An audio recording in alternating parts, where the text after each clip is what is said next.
Also ich habe hier solche Pflaster, mit denen ich mir jetzt die Augen zukleben werde. Und jetzt... Siehst du nichts? Scheiße, wir sind falsch gelaufen. Wir waren mitten auf der Straße eben. Echt? Ja, ja. Das war eine Vorschau in den Film und jetzt geht's los. Hi Marius. Moin, Julian. Moin. Für die Kamera wäre es cool, wenn ich Licht anmachen könnte. Ja, Wo klar. geht das denn? Ja, so? Ja. Hier sind wir nun bei Marius in der Wohnung. Magst du dich einfach selbst vorstellen? Ich heiße Marius Durst, bin 32, voll blind von Geburt an. Habe verschiedene Hobbys wie Tandemfahren, Inlineskaten, Schwimmen, Kochen, Schnacken, sich austauschen und einfach eine schöne Zeit zusammen verbringen.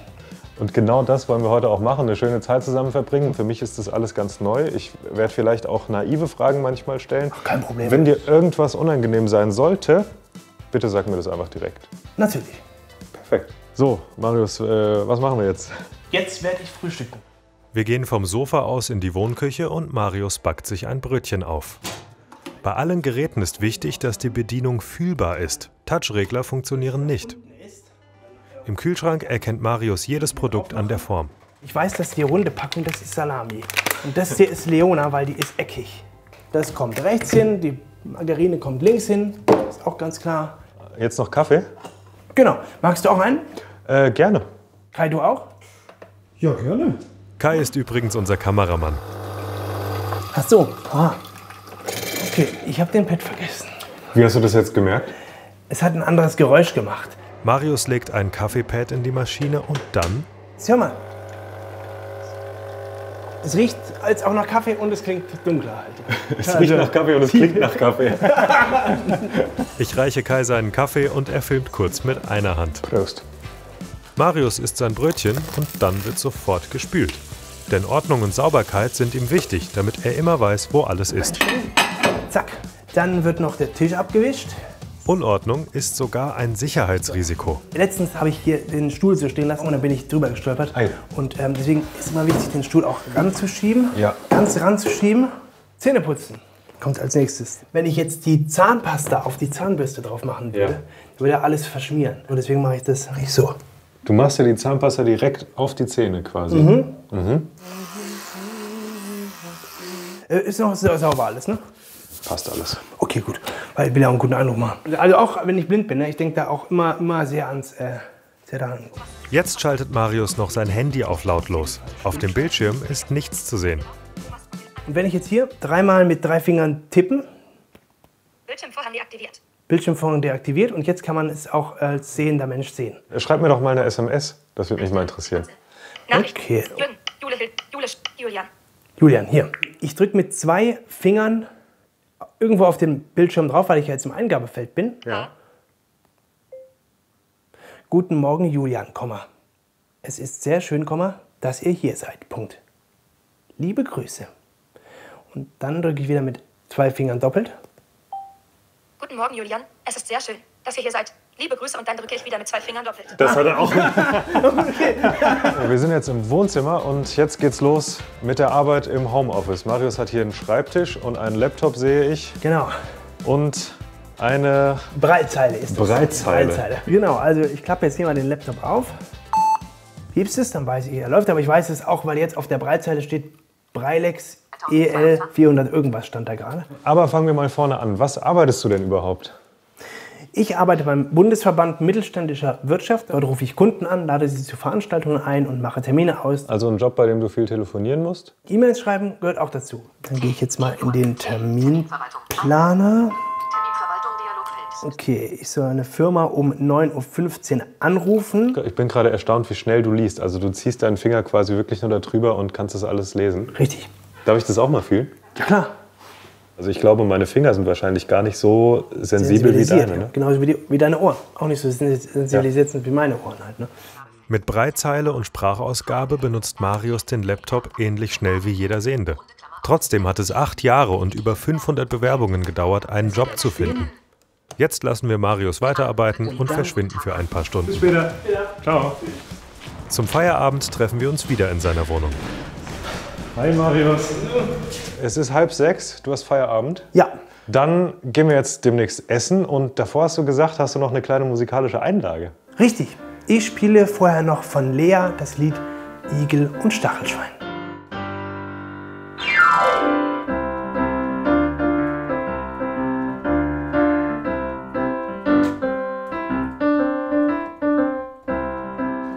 ist deine Lieblingsmusik? Deutsche Musik. Ich höre gerne Musik von Namika, von Lea, von... Wenn wir Glück haben, dann hört Lea das vielleicht ja sogar. Das wäre natürlich klasse. Dann könnte ich mit ihr vielleicht am 10. September in Frankfurt auf dem Konzert Igel und Stachelschwein spielen. Das hast du schon rausgesucht? Ist das so dein Traum? Ja, das habe ich mir schon so überlegt. Liebe Lea, falls du das siehst, bitte melde dich bei Marius oder bei uns. Sind wir mal gespannt. Ich drücke dir die Daumen. Ah, danke. Ja, man muss dranbleiben wie bei der Verbrecherjagd. Dann klappt alles irgendwann. Da der Hunger langsam einsetzt, machen wir uns auf den Weg zum Bus und fahren in die Stadt. Jetzt sind wir aus dem Bus ausgestiegen. Wir befinden uns in der Innenstadt in Mainz. Wie machst du das denn sonst, wenn du jetzt zum Beispiel weißt, ich bin verabredet an diesem und jenem Restaurant und ich war da noch nie? Dann treffe ich mich mit der Person an der Bushaltestelle. Das bin in dem Fall ich. Genau. Okay, das heißt, du hackst dich ein oder wie machen wir das? So ist es, ja. Okay, na dann auf geht's. Okay. Vorhin zu Hause konntest du den Weg ja wunderbar eigenständig gehen, aber ich nehme an, Richtig. du musst das auch mal lernen, oder? Das stimmt. Und wie lernst du solche Wege? Die lerne ich entweder mit Freunden, dass ich sie ein paar Mal abgebe, wenn Freunde zu Besuch kommen, dass wir die dann zusammen trainieren, oder mit meinem Betreuer. Okay, das heißt, wenn wir jetzt hier dreimal essen gehen noch, dann findest du auch alleine zum Restaurant. Oder wie lange dauert sowas ungefähr? Ja, wir müssen das halt schon Schritt für Schritt machen, dass wir dann den Weg einmal zusammen ablaufen, dann lässt du mich alleine laufen. Das dauert dann schon so eine gewisse Zeit, bis ich den Weg mir drauf geschafft habe, wenn ich ihn dann lernen will. Aber meistens frage ich mich auch durch. Und wenn du dich durchfragst, hast du das Gefühl, dass da Menschen Berührungsangst haben? Auf jeden Fall. Also was machen die dann? Die reagieren da nicht und laufen einfach weiter. Und irgendwie ist es ihnen auch manchmal unangenehm, angefasst zu werden, so wie ich mich jetzt bei dir festhalte. Sagen sie dann, nee.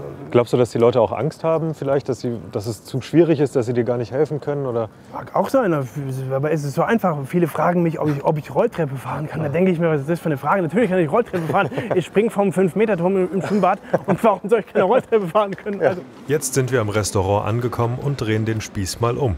Ich klebe mir Pflaster auf die Augen und Marius zeigt mir dann, wo es lang geht. Also ich habe hier solche Pflaster, mit denen ich mir jetzt die Augen zukleben werde und dann sehe ich wirklich nichts mehr. Und jetzt siehst du nichts? ziehe ich mir auch noch eine Brille auf, genau wie du. So, Halt dich einfach mal. du nimmst mich. Halt dich fest. So, dann brauchen wir Hilfe. Ah, Gut. Hallo. Hallo. Gut. Guten Abend. Hallo Nadim. Führst du uns zum Platz? Es geht schon, vielen Dank. Alles gut. Okay, danke schön. Alles gut? Ja. So, dann brauchen wir jetzt Karten, ne? Richtig. Ich heb einfach mal die Hand. Blickkontakt ist halt jetzt vorbei. Ja, das stimmt. Jetzt ist schwarz alles, oder? Ja. Ich weiß nicht, was es ist. Du weißt ja auch nicht, was schwarz ist Genau, eigentlich, das ne? ist es. Ja, ja. Die Kerzen wurden uns angemacht, aber bringen ja gar nichts. Ja, Hast du das gehört? Hat er die Kerze ja, angemacht? hat er angemacht. Mit einem Klickfeuerzeug. Da kommt auch schon Nadim, der Kellner, und fragt, was wir bestellen möchten. Ja, gerne. Wir brauchen die Karte, glaube ich. Aber wir können ja nicht lesen. Können Sie uns sagen, was es zu essen gibt? Wiener Schnitzel, Rindersteak, Wiener Schnitzel. Du wolltest doch Schnitzel, Marius. Ich überlege gerade noch, okay, was sehr sonst noch? lecker. Wir haben auch Wolfsbarschfilet. Die ganze Liste kürzen wir mal ab. Ich würde spontan das Risotto nehmen. Ich nehme das Wiener Schnitzel. Gerne sehr. Als die Getränke kommen, hat Marius noch eine Bitte. Könnten Sie bitte das Schnitzel klein schneiden? Ja, kann ich machen. Vielen Dank. Prost, wollte ich sagen, Ja, aber ich dann- weiß gar nicht, ob ich das kann. Ja, Ah, perfekt. Prost, So, Prost. Marius. Ja, Auf Prost. unsere gemeinsame Erfahrung. genau. Ich habe auch beim Prosten gespürt, dass die Kerze in der Nähe ist. Gar nicht so, Das ist sehr gar nicht so gut, ungefährlich, ne? Es ist wirklich so krass. Also ich glaube, ich merke auch gerade, da hast du die Kerze ausgepackt. Ist sie aus? Ja. Ich glaube schon. Nee, ich zieh's noch an. Ich spüre sie noch. Gibt's noch nicht. Aber vorsichtig. Ich versuch's von unten. Ich taste mich unten. Ah, hier. Ich hab sie. Jetzt ist endlich Zeit zu essen. Viele Pommes, ist sehr heiß der Okay. Pommes, gell? Und Löffel ist drin. Okay, verstanden. Dankeschön. Genau, guck einfach, mit welchem Besteck du am besten zurechtkommst. Mal langsam.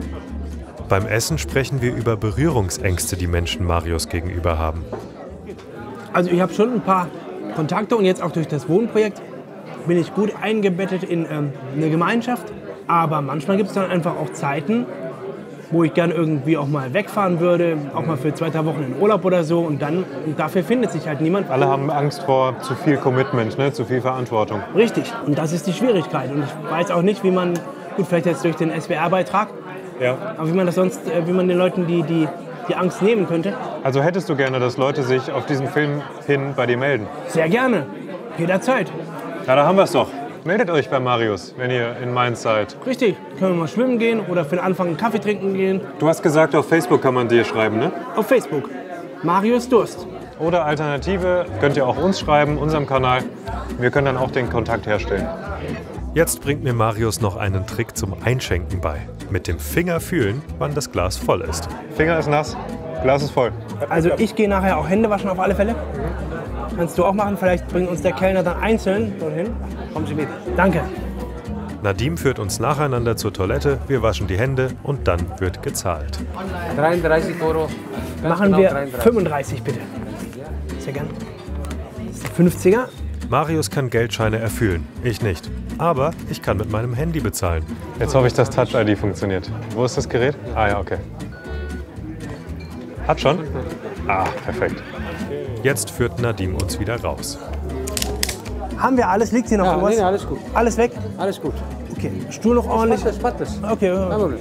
Sie sind mein Gast. Ja. Hat mich gefreut, Ja, mein mich Lieber. auch. Vielen Dank, Komm gut nach dass Sie Hause. sich die Zeit genommen haben. Vielen Dank für Nadim, alles. mach's gut, vielen Dank. Also wir haben das Restaurant verlassen und stehen jetzt hier vor dem Staatstheater in Mainz und müssen irgendwie zurück zur Bushaltestelle Höfchen kommen. Irgendeine Idee, wie wir das machen, Marius? Wir fragen am besten Lotte. Ja. Lotte hilft uns heute beim Film machen und macht den Ton. Lotte darf mal kurz ins Bild kommen, wenn du möchtest. Hallo. Ah, da bist du. Lotte führt uns sicher zur Bushaltestelle. Notiz an die Stadt Mainz: Hier fehlt ein Leitsystem für blinde Menschen. Nur ich wäre fast öfters auch vom Bus schon überfahren worden. Man erkennt das als Behinderter nicht so. Das ist schon sehr unübersichtlich hier alles. Bei Marius zu Hause gibt es im Gegensatz zur Innenstadt ein Leitsystem. Wenn wir da aussteigen, dann führe ich dich. Ja, genau so ist es. Ich kenne ja den Weg. An der Haltestelle angekommen, schleicht sich Lotte wieder aus dem Bild raus. Wir haben unseren Lotte-Joker haben wir jetzt verspielt. Schade. Und jetzt müssen wir aber... Ja, schade. Ja, genau. warte mal. Ich gehe mal auf Suche nach einer Person. Ja. Bleib stehen und rühr dich nicht von der Stelle. Okay, okay. Moment. Für die Suche nutzt Marius eine Klingel an seinem Langstock. Entschuldigung. Wann kommt die 65? 65. Oh, das dauert lange. 27 Minuten. Okay, Tschüss, vielen mein Dank, Bus ist danke. fertig. Ich habe kein Handy dabei. Wie viel Uhr haben wir denn? Scheiße. Entschuldigung. Ob diese Situation an unserer Kamera liegt, wissen wir nicht, aber Marius wird auch manchmal abgewiesen. Auch das gehört zu seinem Alltag. Hier ist, was ist denn das hier? Ah, hier ist das Haltestellenschild. Ah, okay, das fand ich eben etwas merkwürdig. Den Typen, der nicht helfen wollte, einfach weggelaufen Ah, ist. der hat Nö gesagt. Aber Ja, das ja. bist du, ja.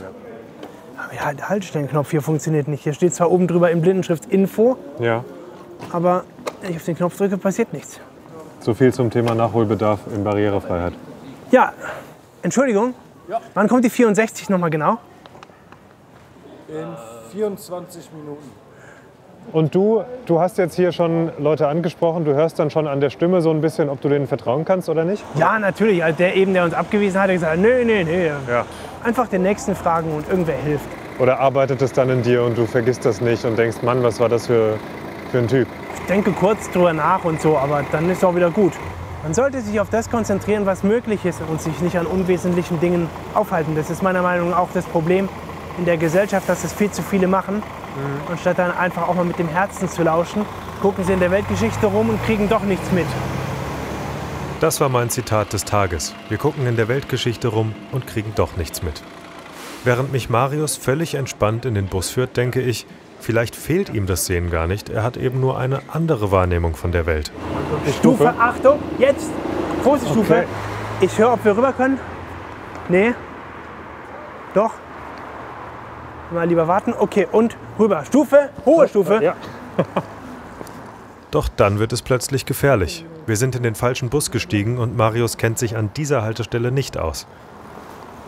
Hä, wo ist denn jetzt hier? Wir laufen direkt auf ein fahrendes Auto zu. Lotte muss eingreifen. Scheiße, wir sind falsch gelaufen. Wohin?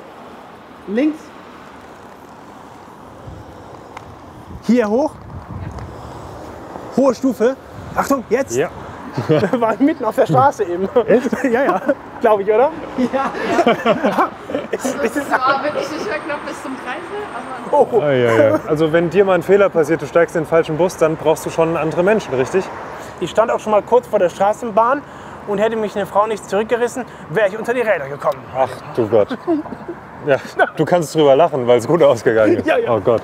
Jetzt nehmen wir einen Bus zum Hauptbahnhof. Der Weg zum Gebäude ist wieder nicht barrierefrei und Lotte führt uns.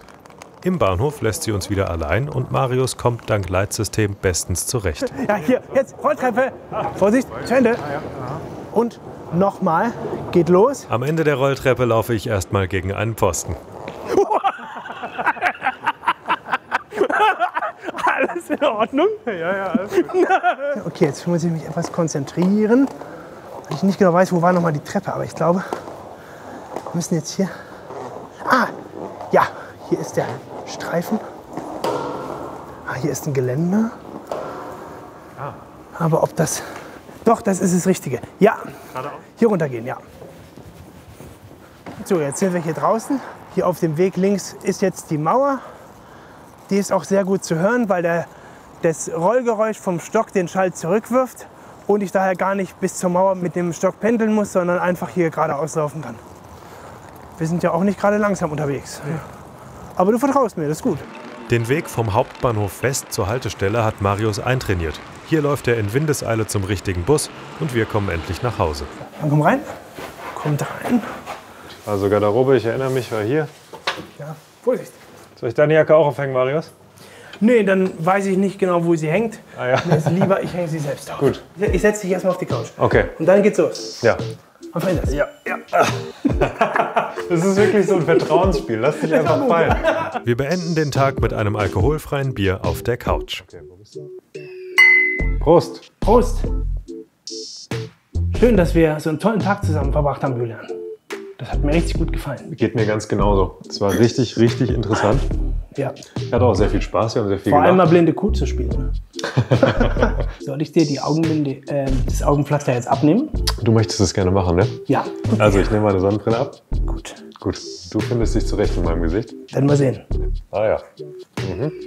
Oh ja. Einmal. Das ging gut. Und zweimal.